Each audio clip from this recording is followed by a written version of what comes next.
Bonjour, vous êtes sur Optimac TV et comme à chaque lecture, je vais vous rappeler que nous sommes un groupe de presse totalement indépendant qui avons décidé d'œuvrer pour la diffusion d'informations à un maximum de personnes.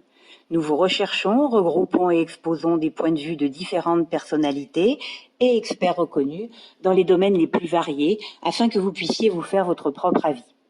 Nous vous proposons donc une expérience multimédia avec des magazines en kiosque, des magazines numériques et webzines, des vidéos à regarder et des podcasts à écouter n'importe où et au moment le plus opportun pour vous.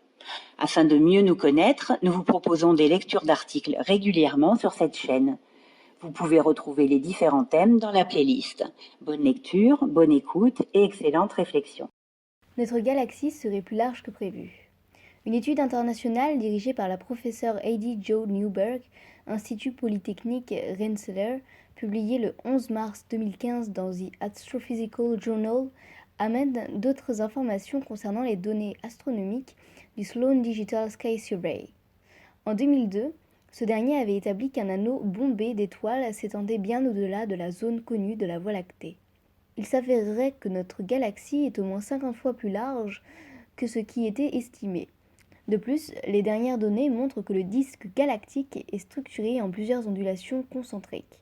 D'après Heidi Newberg, en substance, nous avons trouvé que le disque de la Voie lactée n'est pas seulement un disque d'étoiles dans un plan plat, il est ondulé.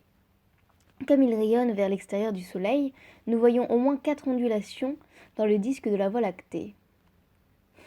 Bien que nous ne pouvons regarder qu'une partie de la galaxie avec ces données, nous supposons que ce modèle devrait être trouvé à travers le disque. L'analyse de leurs données montre que les anneaux précédemment identifiés font partie en réalité du disque galactique. La largeur de la Voie lactée s'agrandirait donc.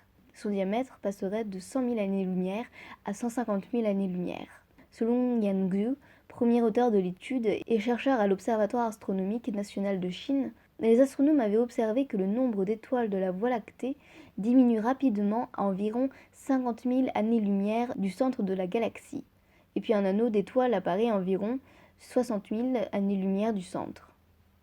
Ce que nous voyons maintenant, c'est que cet anneau apparent est en fait une ondulation dans le disque, et il se pourrait bien qu'il y ait d'autres ondulations plus loin que nous n'avons pas encore vues. Merci pour votre écoute et pour retrouver régulièrement nos articles, abonnez-vous ci-dessous à notre chaîne YouTube. Et pour vous procurer tous nos magazines, rendez-vous sur notre site. À très vite.